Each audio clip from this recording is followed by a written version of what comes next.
ॲक्विटल, conviction, discharge आणि dismissal याबाबत आज आपण डिस्कस करणार आहे. तर ॲक्विटल म्हणजे काय?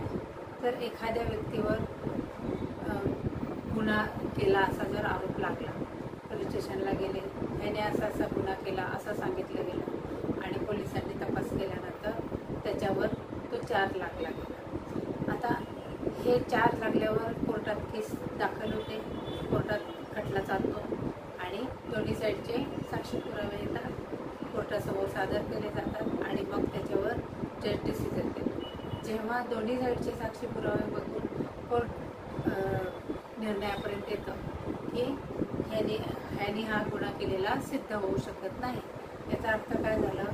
त्याला त्या गुन्ह्यातल्या चार्जेसपासून म्हणजे त्याच्यावर जे आरोप आहेत त्यापासून त्याला निर्दोष मुक्तता करण्यात आली.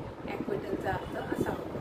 जसं की आता आपण मालेगाव केस बघितली, तर बॉम्बे ट्रेनमधले लोकल ट्रेनमधली केस बघितली, तर ह्यातल्या सगळ्या आरोपींना पुरावे बरोबर नाहीत किंवा सिद्ध होऊ शकले नाहीत त्यांच्याविरुद्ध, म्हणून त्यांना निर्दोष मुक्त करण्यात आलं. आता हे प्रत्यक्ष काय घटना घडली असेल ते आपल्याला माहिती नाही.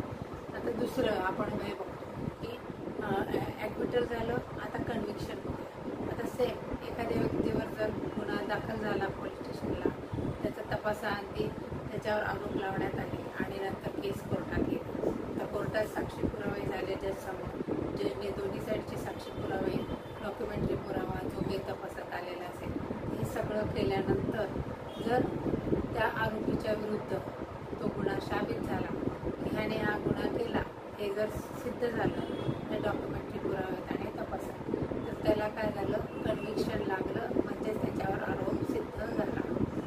हां, ह्याच्यात पहिल्या ह्याच्यात काय म्हटलं? ॲक्विटल म्हणजे त्याला दोषमुक्त झाला, म्हणजे निर्दोष मुक्तता झाली, याच्यात दोष सिद्ध झाला, याला म्हणायचं कन्व्हिक्शन. आता डिस्चार्जचा अर्थ काय होतो?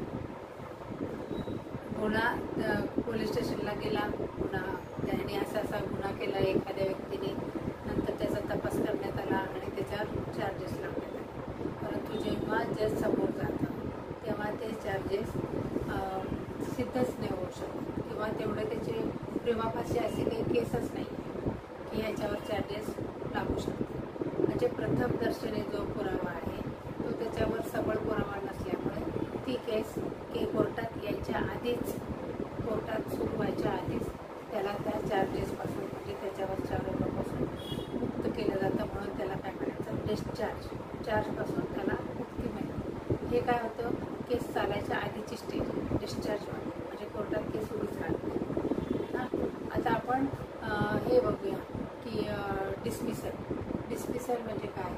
तर कोर्टात केस दाखल होते, आरोप लागल्यानंतर जज समोर केस दाखल होते, परंतु जेव्हा केस चालवायला घेतात त्याच्यावरचे ते चार्जेस आहेत ते फेक वाटतात त्या जजला, की तेव्हा केस तर उभी राहते, परंतु केसच्या कोणत्याही स्टेजवर जर जजला असं वाटलं की हे फेक चार्जेस आहेत किंवा हा जाणूनबुजून याला त्रास देण्यासाठी आरोप करण्यात आले किंवा हे ग्राउंडलेस आहे किंवा पॉईंटवर हे चार्जेस सिद्धच होऊ शकत नाही किंवा मिसकंडक्ट असेल व्यक्तीची किंवा असा जो काही आहे, कोर्टाच्या ज्या केसच्या कुठल्याही स्टेजवर जज ती केस डिसमिस करू शकतो, म्हणजे क्लोज करू शकतो. ही जी प्रोसिजर आहे डिसमिसलची, केसच्या सुरुवात झाल्यानंतर कोर्टात दाखल झाल्यावरती जेव्हा खटला चालतो त्याच्या कुठल्याही स्टेजवर डिसमिस केली जाते आणि डिस्चार्ज जे आहे केस कोर्टात चालू व्हायच्या आधीच ती चार्जपासून मुक्तता, आरोपीला चार्जपासून मुक्तता म्हणून त्यांना डिस्चार्ज म्हणायचं. त्याच्या डिसमिस म्हणजे क्लोज, कुठल्याही स्टेजवर केस